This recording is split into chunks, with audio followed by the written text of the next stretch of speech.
The hilt of a sword is its handle, consisting of a guard, grip and pommel. The guard may contain a crossguard, a quillons. A ricasso may also be present, but this is rarely the case. A tassel, a sword knot, may be attached to the guard, a pommel. The pommel is an enlarged fitting at the top of the handle.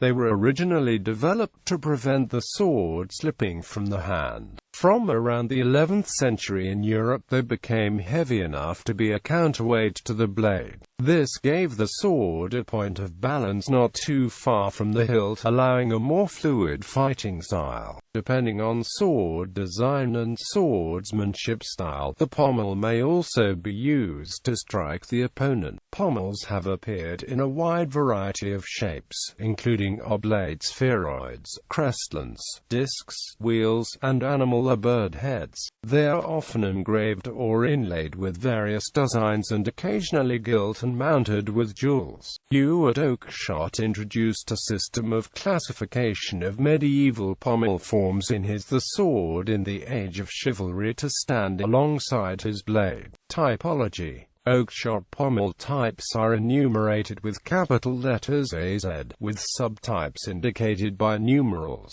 A. The Brazil nut pommel derived from the classical Viking sword. B. Aim or rounded and shorter form of A. B1 is the variant with a straight lower edge, known as mushroom or T-cozy. C. Cocked hat form, derived from the Viking sword. D. A bulkier and slightly later variant of CE. A variant of D with an angular top. F. A more angular variant of EG. A plain disc. G1 and G2 are disc pommels ornamented with flower-shaped or shell-like ornaments respectively, both particular to Italy. H. A disc with the edges chamfered off. One of the most common forms, found throughout the 10th to 15th centuries. H1 is an oval variant. I. A disc with wide chamfered edges, the inner disc being much smaller than in Hi1 is a hexagonal variant. J. As un, but with the chamfered edges deeply hollowed out. J1 is an elaborated form of the classic wheel pommel. K. A very wide and flat variant of J, popular in the late medieval period. L. A tall type of trefoil shape, rare and probably limited to Spain in the 12th and 13th centuries. M. A late derivation of the multi-lobed Viking pommel type, found frequently on tomb effigies during 1250 to 1350 in southern Scotland and northern England, but with few surviving examples. See Coerwood sword. N. Boat-shaped, rare both in art and in surviving specimens. O. A rare type of crescent shape. P. A rare shield-shaped form only known from a statue at Nuremberg Cathedral. Q. Flower-shaped pommels, only known from artistic depictions of swords. R. Rare spherical pommel, mostly seen in the 9th and 10th centuries. S. A rare type in the form of a cube with the corners cut off. T. The fig or pear or scent stopper shape, first found in the early 14th century, but seen with any frequency only after 1360, with numerous derived forms well into the 16th century. T1 to T5 are variants of this basic type. U. Key-shaped type of the later half of the 15th century. V. The fishtail pommel of the 15th century, with variants of E1 and V2. W. A shape and wheel shape. Z. Square shape, with its subtypes used to closely define the area and age. Z1 and Z2. B. Z3, Z4. Grip. The grip is the handle of the sword.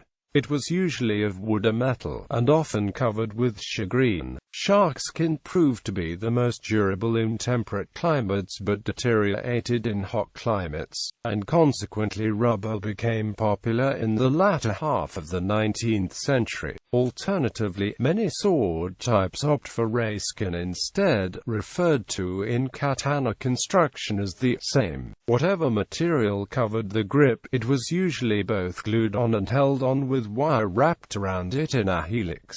Guard. It is a common misconception misconception that the crossguard protects the user's entire hand from the opponent's sword. Only with the abandonment of the shield and then the armored gauntlet did a full handguard become necessary. The crossguard still protected the user from a blade that was deliberately slid down the length of the blade to cut off or injure the hand. Early swords do not have true guards but simply a form of stop to prevent the hand slipping up the blade when thrusting, as they were invariably used in conjunction with a shield. For the 11th century, European sword guards took the form of a straight crossbar perpendicular to the blade. Beginning in the 16th century in Europe, guards became more and more elaborate, with additional loops and curved bars or branches to protect the hand. A single curved piece alongside the fingers was referred to as a knuckle bow. Ultimately, the bars could be supplemented or replaced with metal plates that could be ornamentally pierced. The term basket hilt eventually came into vogue to describe such designs, and there are a variety of basket-hilted swords. Simultaneously, emphasis upon the thrust attack with rapiers and small swords revealed a vulnerability to thrusting. By the 17th century, guards were developed that incorporated a solid shield that surrounded the blade out to a diameter of up to 2 inches or more. Older forms of this guard retained the quillons or a single quillon, but later forms eliminated the quillons,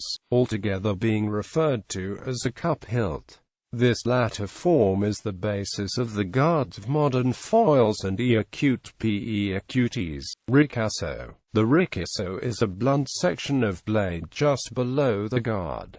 On developed hilts it is protected by an extension of the guard. On two-handed swords, the ricasso provided a third hand position, permitting the user's hands to be further apart for better leverage. Sword knot. The sword knot of sword strap, sometimes called a tassel, is a lanyard, usually of leather but sometimes of woven gold or silver bullion, or more often metallic lace, looped around the hand to prevent the sword being lost if it is dropped. Although they have a practical function, sword knots often had a decorative design. For example, the British Army generally adopted a white leather strap with a large acorn knot made out of gold wire for infantry officers at the end of the 19th century. Such acorn forms of tassels were said to be boxed, which was the way of securing the fringe of the tassel along its bottom line such that the strands could not separate and become entangled or lost. Many sword knots were also made of silk with a fine, ornamental alloy gold or silver metal wire woven into it in a specified pattern. The art and history of tassels are known by its French name, passementerie, or posamentin as it was called in German. The military output of the artisans called passementiers is evident in catalogues of various military uniform and regalia makers of centuries past. The broader art form of passementerie, with its divisions of decor, clergy and nobility, upholstery, coaches and livery, and military, is covered in a few books on that subject, none of which are in English. Indian swords had the tassel attached through an eyelet at the end of the pommel. Chinese swords, both Jian and Dao, often have lanyards or tassels attached. As with Western sword knots, these serve both decorative and practical functions, and the manipulation of the tassel is a part of some Jian performances.